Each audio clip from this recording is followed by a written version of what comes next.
कधी काळी काँग्रेसचा गड असलेला सावनेर नगर परिषद जी आहे ती यावेळेस काँग्रेसमुक्त झालेली आहे। काँग्रेसचे स्थानिक आमदार आशिष देशमुख आणि काँग्रेसच्या नगराध्यक्ष आपल्या सोबत आहे। आशिष भाऊ, सावनेर हा काँग्रेसचा गड होता, तुम्ही कालच्या निकालात काँग्रेसमुक्त केलाय। नक्कीच सावनेर कळमेश्वरच्या जनतेने भरघोस असा पाठिंबा हा विकासाला दिला, सन्मान्य देवाभाऊ सन्मान्य बावनकुळे साहेबांच्या नेतृत्वाला दिला आणि त्या निमित्ताने भूतो न भविष्यती असं यश ज्यामध्ये खऱ्या अर्थाने काँग्रेस मुक्त आपलं हे संपूर्ण शहर झालेलं आपल्याला पाहायला मिळतं। नक्कीच जनतेच्या चरणी हा श्रेय मी देऊ इच्छितो आणि चांगलं कार्य, पारदर्शक कारभार, भ्रष्टाचार मुक्त नगर परिषदेचं प्रशासन आणि विकासाला गती ही आम्ही येणाऱ्या काळामध्ये नक्कीच आणून देऊ आणि त्या माध्यमातून एक विकसित भाग म्हणून येणाऱ्या पुढच्या काळामध्ये आमचा सावनेर कळमेश्वर विधानसभा क्षेत्र नक्कीच राहील।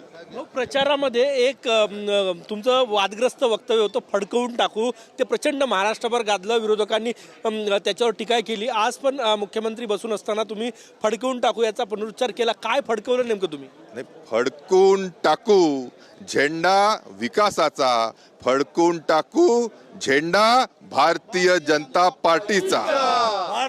काय सांगणार?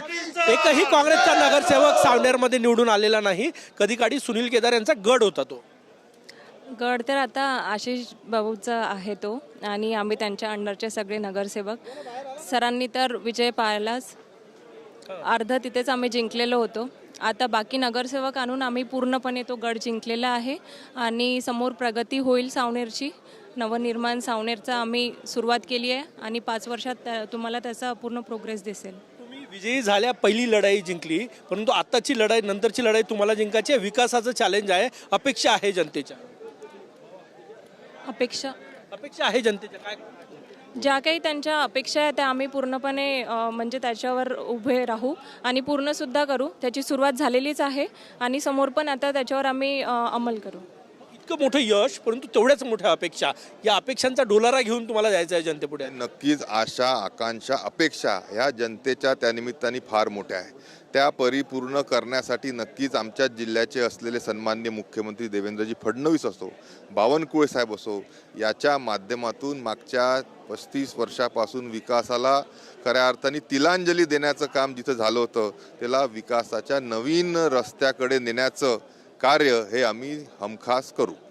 धन्यवाद। आशिष देशमुख आणि सावनेरच्या नगराध्यक्षा आपल्यासोबत होत्या। सावनेर काँग्रेस मुक्त झालं, कारण की एकही नगरसेवक काँग्रेसचा सावनेरमध्ये निवडून आलेला नाही।